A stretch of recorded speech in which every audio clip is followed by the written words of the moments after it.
नमस्कार, माझं नाव डॉक्टर पुरू दमन आहे आणि आज या व्हिडिओमध्ये आपण एक्यूट किडनी इंजरी आणि सीकेडी याबद्दल बोलणार आहोत. कारण जेव्हा कोणताही पेशंट येतो, त्याला माहीत नसतं की त्याला एक्यूट किडनी इंजरी आहे की सीकेडी. जेव्हा पेशंट डॉक्टरकडे जातो, तो म्हणतो, माझे लेवल झाले आहे. डॉक्टरचं काम रोग ओळखणं. एक्यूट किडनी इंजरी आणि सीकेडीच्या मागे वेगवेगळं कारण असतं. नुकसानाची गतीही वेगळी असते. आपण सुरुवात करूया एक्यूट किडनी इंजरी समजून घेण्यापासून. एक्यूट म्हणजे कमी वेळात किडनी खराब होत आहे. दोन्हींच्या किडनीच्या नुकसानाची गती वेगळी असते. एक आय म्हणजे एक्यूट किडनी इंजरी. एक्यूट म्हणजे किडनी लवकर खराब होणे. एक आय कारण किडनीने वेगाने नुकसान केलं आहे. कारणे बीपी वाढणे, शुगर 500/400 वर असणे, नेफ्रोटॉक्सिक औषधे जसे पेनकिलर, अँटिबायोटिक्स वापरणे.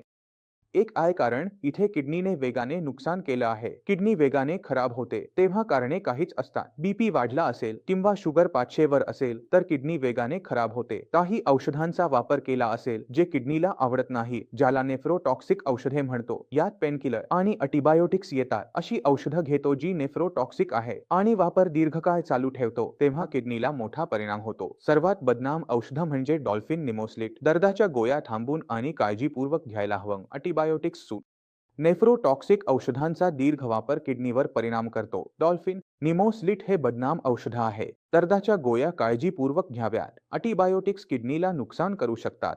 इंकमुळे किडनी खराब होऊ शकते. त्या दर्दाच्या गोळ्या आपण घेत असतो त्यांना थोडं थांबून आणि काळजीपूर्वक घ्यायला हवं. आणि याचप्रमाणे अँटिबायोटिक्स असतात. जर कोणाला सूट नसेल तर त्या किडनीला नुकसान पोहोचवू शकतात. आणखी काही गोष्टी असतात जसे की कोणीतरी प्लास्टिक किंवा ग्राफिक करण्यासाठी गेलं तर त्यात इंक असते. त्यामुळे किडनी ही खूप वेगाने खराब होऊ शकते. जेव्हा किडनी खूप कमी वेळात खराब होते तेव्हा त्याला एक्यूट किडनी इंजरी म्हणतात. बीपी हळूहळू वाढायला लागला. हळूहळू किडनीला नुकसान होऊ लागलं. पेशंटमध्ये कोणतीही लक्षणं दिसली नाही ना. पेशंटला डोकेदुखी झाली ना कोणतीही अडचण जाणवली. तेव्हा किडनी हळूहळू खराब होत गेली. आणि या परिस्थितीला आपण क्रॉनिक किडनी डिजीज म्हणतो. यामागे मुख्य कारणे दोनच आहेत, रक्तदाब आणि शुगर. ती घरे वाढली की आले असते. जेव्हा ते हळूहळू वाढतील तेव्हा ते हळूहळू किडनीला नुकसान पोहोचवतील आणि त्याला आपण क्रॉनिक किडनी डिजीज म्हणू. एक्यूट किडनी इंजरी आणि क्रॉनिक किडनी डिजीज मध्ये जो सर्वात पहिला फरक आहे तो म्हणजे किडनी खराब होण्याची गती. आता आपण रिकव्हरी बद्दल बोलूया की यामध्ये रिकव्हरी कशी जलद होते आणि कशी हळूहळू होते. जर आपण एक्यूट किडनी इंजरी बद्दल बोललो तर योग्य पद्धतीने उपचार सुरू केले तर यामध्ये रिकव्हरी जलद होते.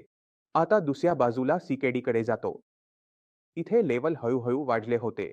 त्यामुळे हळूहळूच ते खाली येतात. कारण इथे किडनीच्या आत जो स्ट्रक्चर आहे, जो नेफ्रॉन्स आहे, त्यामध्ये बदल होतो. आणि एक्यूट किडनी इंजरीमध्ये आपण काय पाहतो? किडनीच्या आत जो स्ट्रक्चर आहे, जो नेफ्रॉन्स आहे, जो तुमचा कोर्टेक्स आणि मेडुला आहे, तो मेंटेन राहतो. त्यामुळे जर कोणत्याही गोष्टीचा स्ट्रक्चर चांगला असेल, तर त्याचं काम करणे सोपे असतं. त्यामुळे ते लवकर काम करेल. पण जर कोणीतरी आपला स्ट्रक्चरच बदलला असेल, तर तिथे बनावट खराब होण्यामुळे रिकव्हरीमध्ये अडचण येते. आता आपण आणखी एक परिस्थितीबद्दल बोलूया. ती म्हणजे IRCKD. समजा मला शुगर होती. शुगरमुळे माझे लेवल 250 ते 300 होते. मी इन्सुलिन घेत होतो. लेवल 45 वर चाललं होतं. मी एक दिवस इन्सुलिन मिस केलं आणि माझी शुगर 405 वर गेली. क्रॉनिक किडनी डिजीज तर आधीच चालू होती. पण इन्सुलिन घेण्यामुळे माझी शुगर स्पाइक अप झाली. त्यामुळे ती एक्यूट होऊ लागली. ज्याला आपण आय ऑन सीकेडी म्हणतो. म्हणजे किडनी जी आधी हळूहळू खराब होत होती, तिने अचानक वेग पकडला. तर आपल्याला लक्ष द्यायला हवं की दोन्हीच्या मागे कारणे खूप प्रमाणात समान आहेत, विशेषतः बीपी आणि शुगर. त्यामुळे जर आपण बीपी आणि शुगर नियंत्रित ठेवले, तर आपल्या किडनीला आणखी खराब होण्यापासून रोखू शकतो. जर आपण किडनीला आणखी खराब होण्यापासून रोखलं, तर किडनी लेवल वाढत नाही. जेव्हा किडनी लेवल स्थिर होतो, तेव्हा तो रिव्हर्समध्ये येऊ लागतो. कधीही असं होणार नाही की एक प्रकारे किडनी नुकसान सहन करत आहे आणि दुसऱ्या प्रकारे ती ठीक होत आहे. त्यामुळे आधी नुकसान थांबवा, मग रिकव्हरीबद्दल विचार करूया. माझी आशा आहे की या व्हिडिओमुळे तुम्ही AKI, CKD आणि आय ऑन CKD यामध्ये फरक समजून घेतला असेल. तरीही तुमच्या मनात काही शंका असल्यास, काहीही विचारायचं असल्यास, तुम्ही मला संपर्क करू शकता. आणि याच्यासोबतच मी तुमच्या सर्वांची आज्ञा मागतो. पुढील व्हिडिओमध्ये भेटूया. तोपर्यंत नमस्कार.